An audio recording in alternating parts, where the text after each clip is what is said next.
So guys, you can see right now I'm just roaming and I met these cows. These are huge cows, man. I hope they don't disturb me. I hope they do not disturb me though.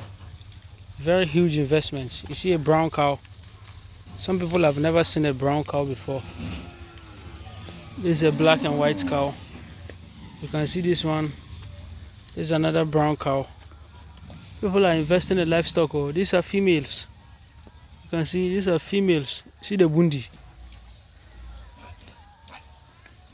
A very huge cow. These are females. Most of them are just female cows. Alaji, salam alaikum. Very huge cows.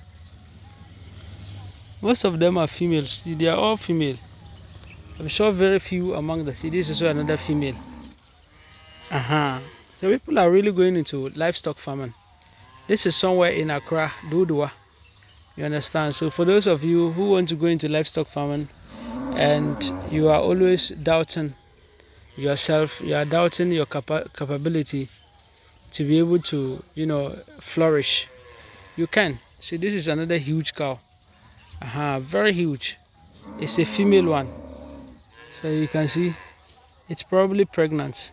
If you can look at it very well, you see that its stomach is so huge.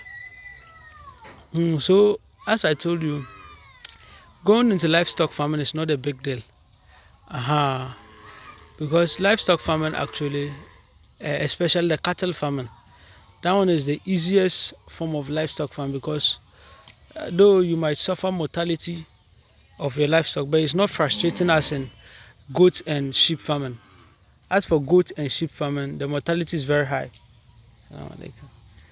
So you can see this is a female one. These are all, see where they are passing. They are passing the other side. I'm sure maybe because I'm here. So these are all investment. Look at over there. See the smaller one. So some of you come and you say you want to buy small ones. Who sells the small one? They won't sell it for you. Because that is the future.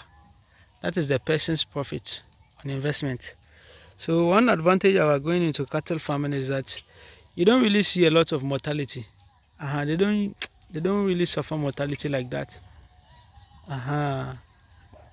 There's free food. It's not like sheep that you need to keep them in the house if you are doing it in the city. You need to always, you can leave it at home, and then at that sheep you have to leave it at home. But for cow, you can just locate yourself at a new site, places where there are no distant. There are grasses.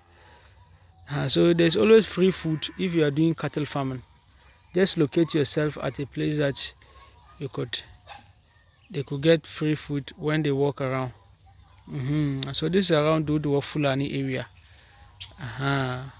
So one Fulani man could be having this, his friends, his children, all of them. We just get a caretaker and then the person they will be doing it huge.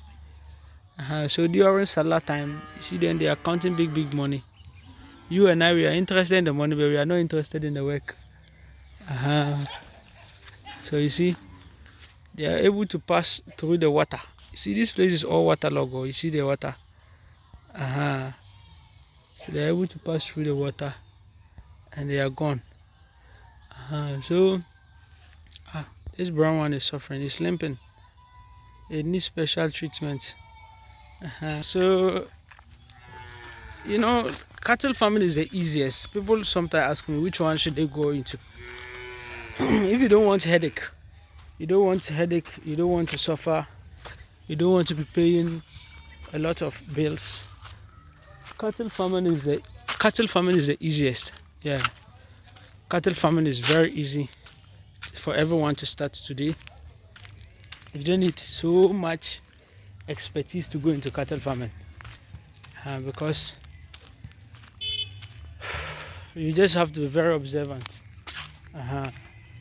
So people have been doing it for a very long time and they are still doing it, and it's helping them. So if you're someone who wants to go into livestock farming, I think cattle farming is what you might have to consider. Yeah. So if you have a big land, maybe you're able to acquire a very big land, and you can divide some part for their homes, you can divide some part for where they do their exercise, and also use some part to grow their feed. Huh? That wouldn't be a bad idea. For cattle like this, you need a very huge land to grow feed. So the feed you are supposed to do during rainy season. When they grow, then you cut and dry it in the form of a hay. That way. And when it comes to dry season, you'll be able to feed them. But in places like the southern part of Ghana or the eastern part of Ghana, you don't really, see much of that. Yeah, you don't really see much of that because they don't really have seasons like that. Even if the season changes, they will still find food to eat. So it depends on the region you decide to do your livestock. Yeah. So I think this video ends now, and see you another time. Thank you guys. Bye bye.